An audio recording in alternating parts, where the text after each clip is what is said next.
아닌 것 같아서 치지 않겠습니다. 우리 다 함께 이렇게 인사하겠습니다. 예수님처럼 섬기며 살아갑시다. 인사합니다. 예수님처럼 섬기며 살아갑시다. 아멘. 우리가 삶을 살면서 사람들 사이의 관계에서 중요하게 생각되어지는 덕목들이 있습니다. 겸손함이란 신앙생활을 하는 사람뿐만 아니라 세상에 믿지 않는 사람들도 겸손한 사람을 좋아하지, 늘 자기 자랑하고 잘난치 않은 사람을 별로 좋아하지 않습니다. 그런 겸손함의 덕목들, 사람들과의 관계에서 인간관계를 부드럽게 해주는 꼭 필요한 덕목입니다. 또 어떤 것이 있겠습니까? 정직함이 있죠.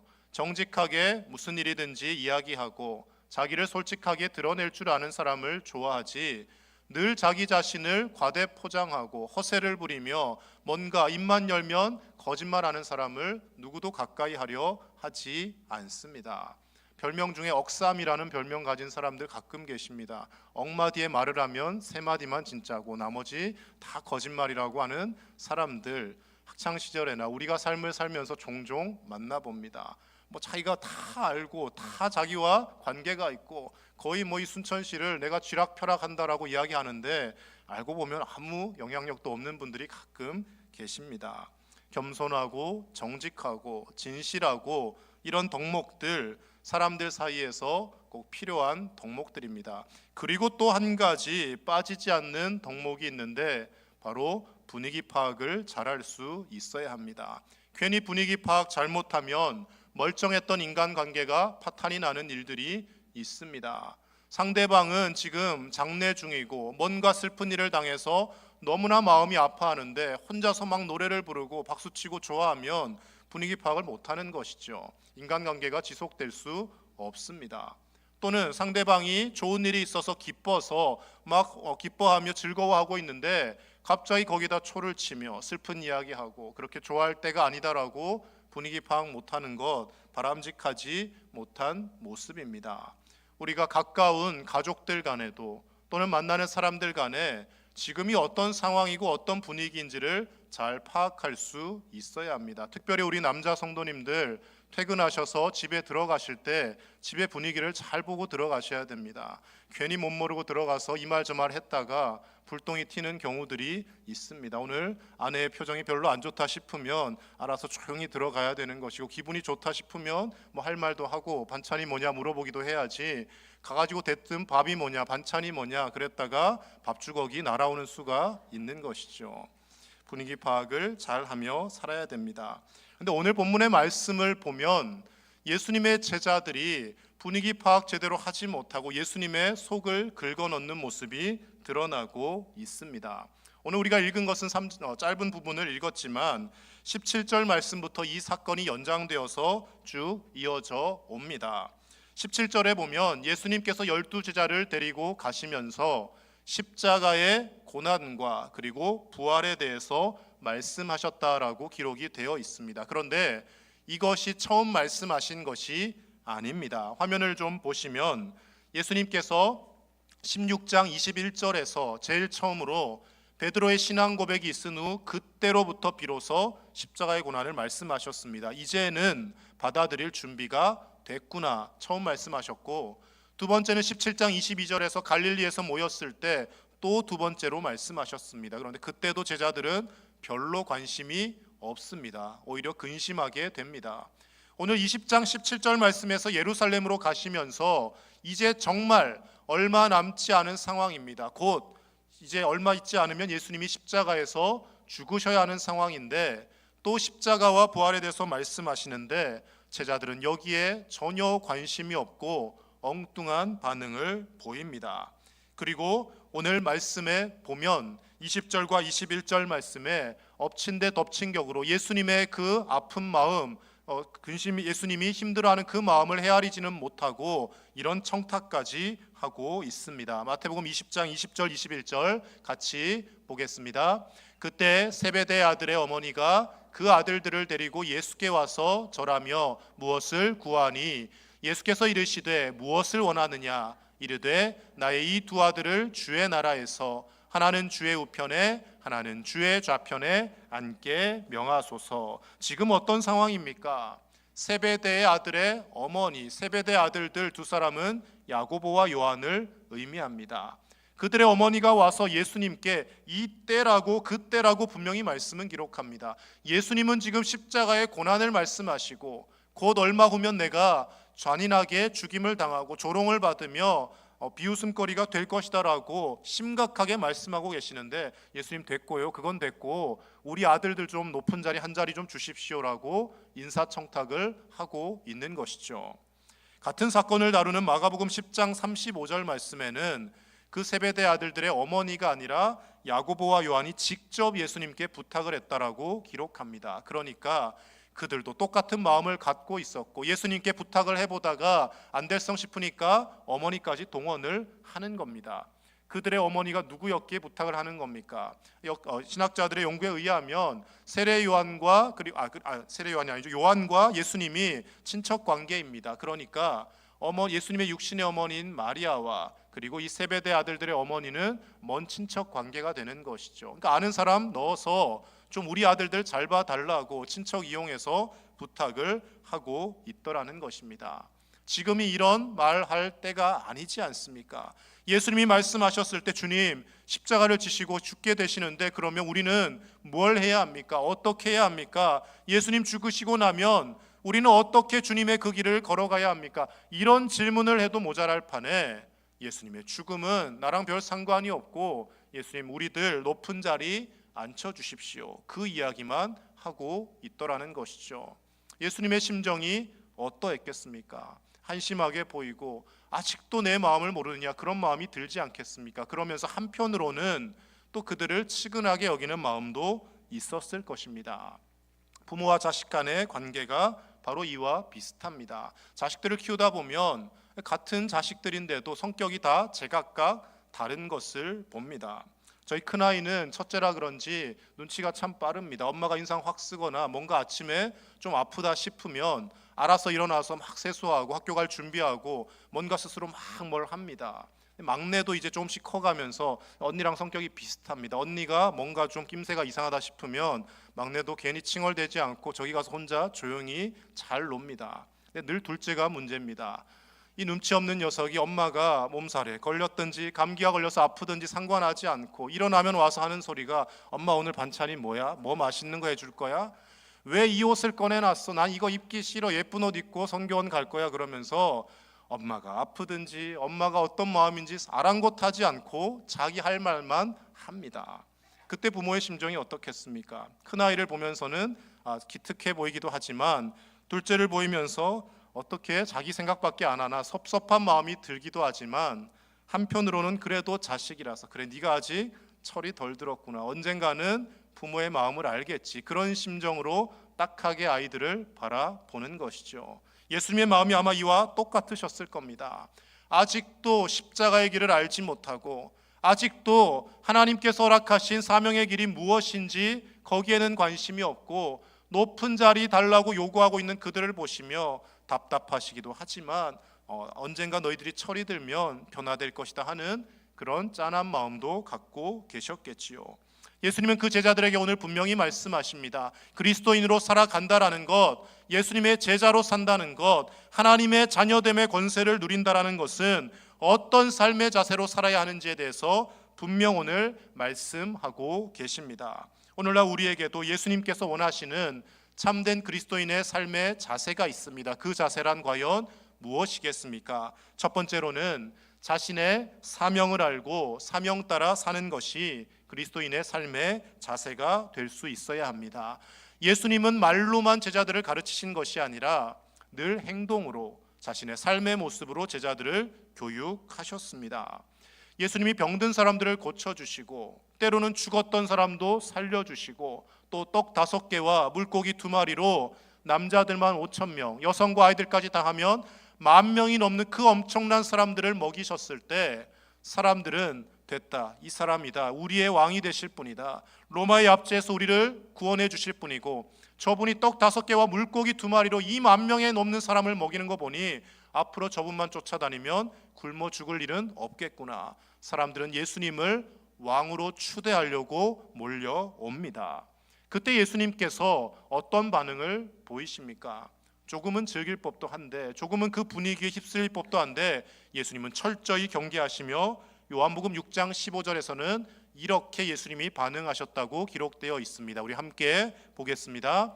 그러므로 예수께서 그들이 와서 자기를 억지로 붙들어 임금으로 삼으려는 줄 아시고 다시 혼자 산으로 떠나가시니라. 아멘.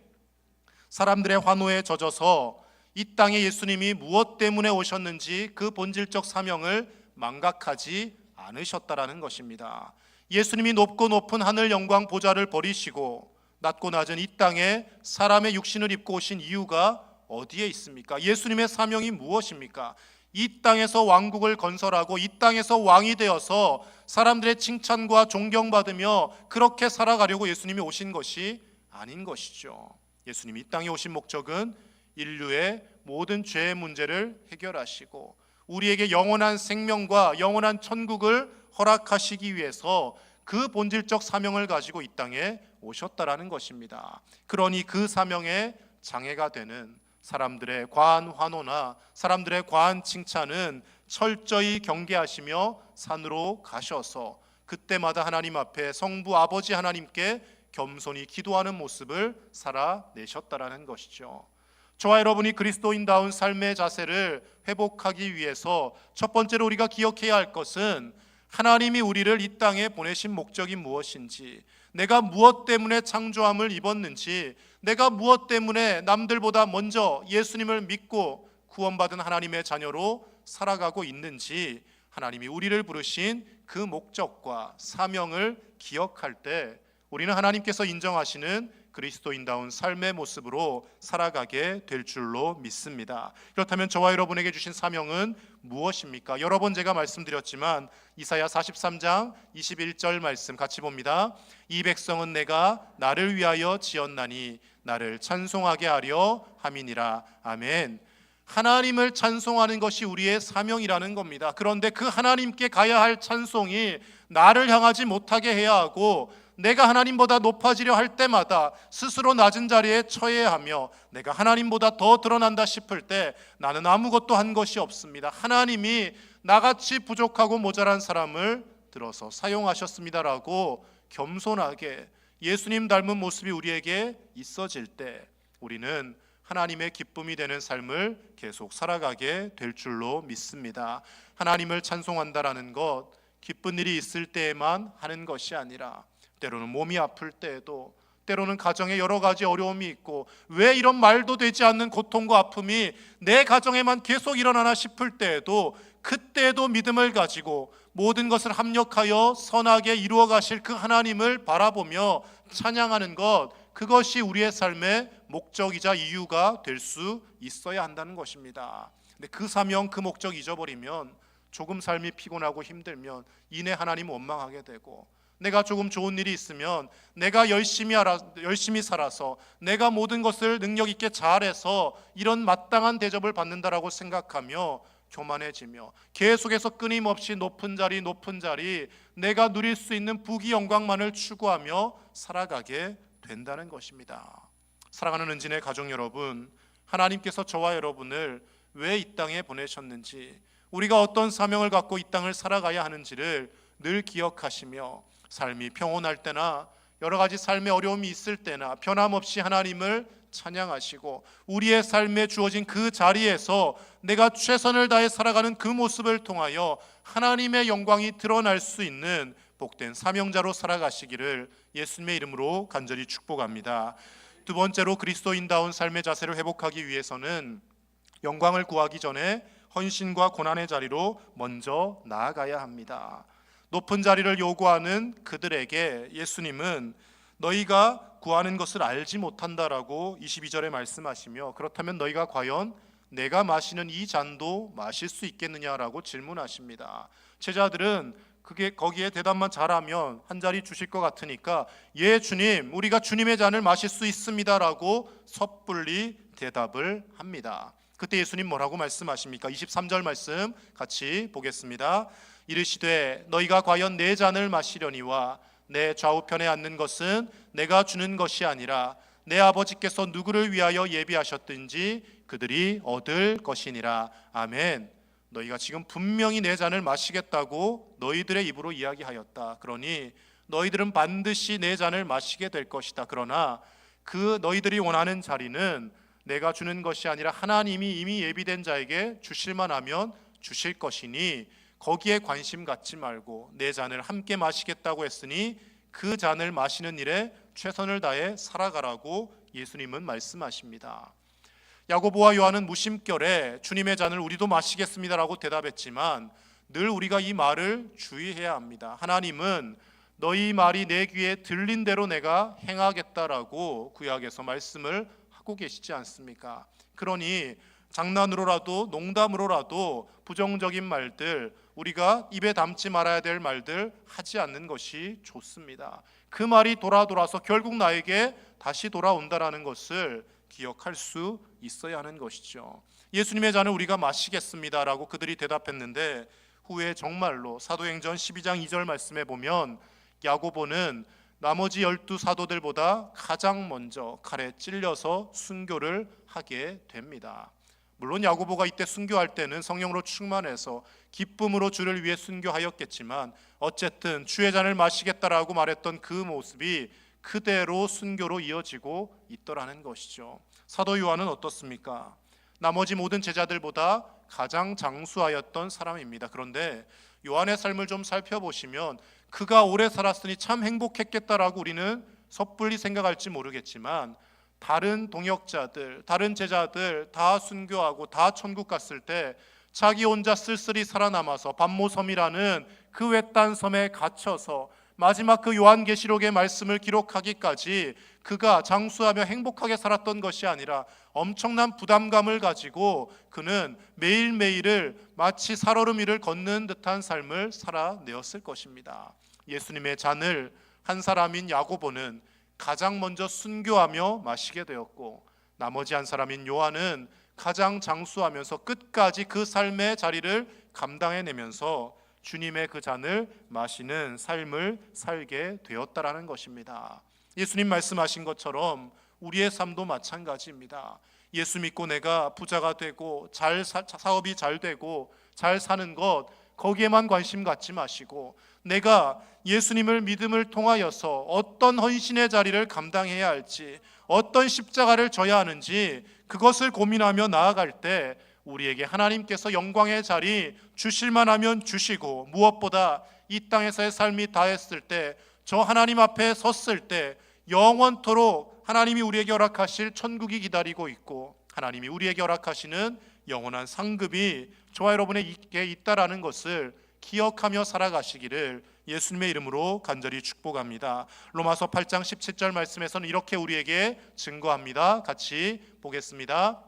자녀이면 또한 상속자 곧 하나님의 상속자요 그리스도와 함께한 상속자니 우리가 그와 함께 영광을 받기 위하여 고난도 함께 받아야 할 것이니라. 아멘. 그런데 이 고난은 어떤 고난이라고 말씀합니까? 이어지는 18절 같이 봅니다. 생각하건대 현재의 고난은 장차 우리에게 나타날 영광과 비교할 수 없도다. 아멘.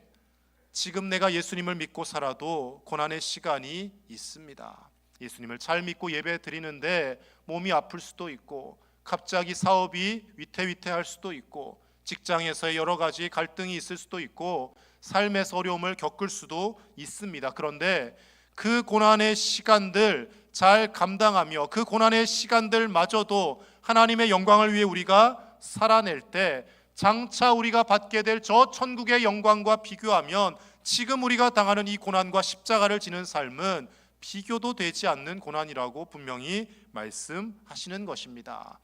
하나님의 유업을 하나님의 나라를 상속자로 받기 위해 우리가 그리스도와 함께 고난도 받아야 한다라고 분명히 말씀하십니다.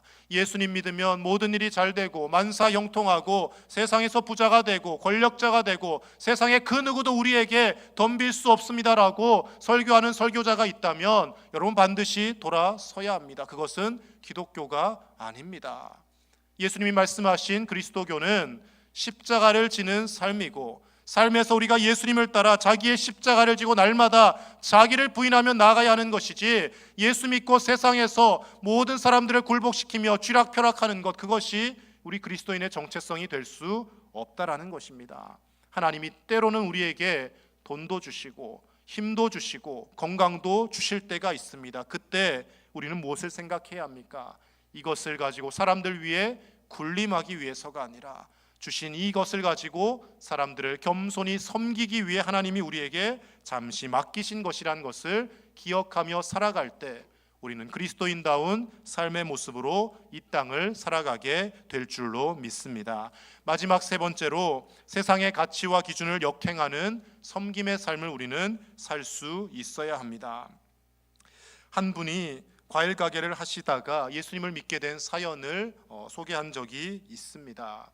우리 교회도 이제 황소연 집사님 과일 가게를 하시는데 예수님을 믿고 계시니 감사한 일입니다. 이분이 예수님을 전혀 믿지도 않고 교회 근처에 과일 가게가 있었는데 틈만 나면 그 교회 다니는 분들이 와서 전도지를 나눠주며 계속 전도를 하더라는 것이죠. 와서 과일이나 좀 팔아주지, 과일은 사지도 않으면서 자꾸 예수님 믿으라고 하는 것이 몹시 성가시고 귀찮았다라는 겁니다. 근데 어느 날인가 한 중년의 여성분이 말쑥하게 차려입고 오시더니 그분도 예수님 믿고 천국 가시면 좋겠습니다라고 전도를 짧게 하시더니 그러면서 이 과일을 좀 사가겠습니다라고 과일을 담더라는 것이죠.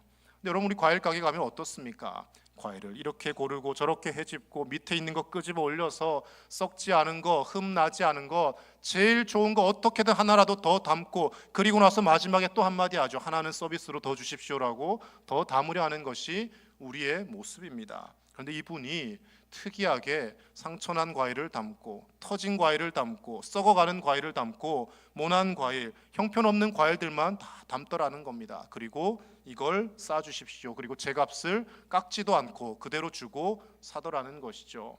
이상하게 생각을 했습니다.